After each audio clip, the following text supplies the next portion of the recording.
Hey everybody, Sharif Ishak with your sports. So it's been about a month since Paul Mainieri announced that he will retire as LSU's head baseball coach, and since then, athletic director Scott Woodward has been looking for Mainieri's replacement.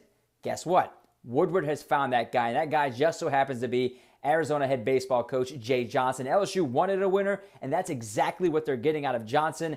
He's been Arizona's head baseball coach since the 2016 season. In 6 seasons, he won 208 games, led the Wildcats to the College World Series twice. In 2016, they finished runner-up to Coastal Carolina, and this past season, they went 0-2 in the College World Series. The 44-year-old head coach has an overall record of 316 and 172, winning some of those games as Nevada's head coach in the 2014 and 2015 seasons, leading the Wolfpack to a 72 and 42 record.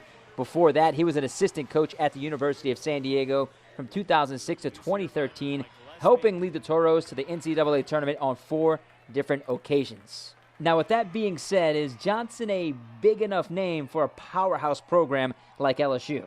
For some fans, the name might not be big enough, but I think this process was very revealing for a lot of fans of how difficult it is to pull or to fish in a very shallow pool of elite candidates. The fact of the matter is the game of college baseball has changed a lot in the 15 years since LSU last hired a head coach.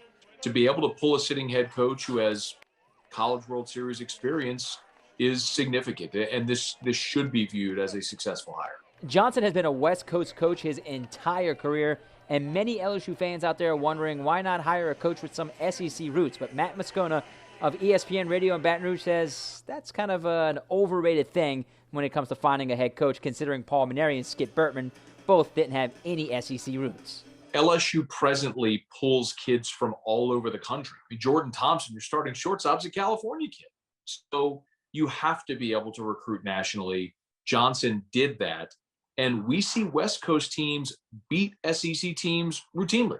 I know a lot of LSU fans want to know more about Jay Johnson, and one person who knows a ton about the Tigers' next head coach is Ari Alexander, who works at the NBC station in Houston. Before that, he worked in Tucson, Arizona, covering Jay Johnson's first 4 seasons as the Wildcats head coach. And he says that Johnson will thrive in the pressure cooker we all like to call LSU baseball.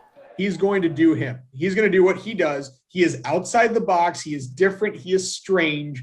And because he was able to have the courage to jump right into a power program in Arizona and do all of the weird things that he does with his program instantly, and then it worked instantly, which I think helped to his favor, I think he's going to do that right away at LSU. I know a handful of his players that have played for him recently. He relates to that age of player as well as any coach in the country. And with Johnson taking over the LSU program, Alexander feels like Tiger fans should get ready for 4-hour games with 13-7 scores. So that's they will hit. You are not going to see 2-1, 3-1, 2-0. There is going to be a lot of offense. And that'll do it for your sports. In Chantilly, Sharif Ishak, WDSU News.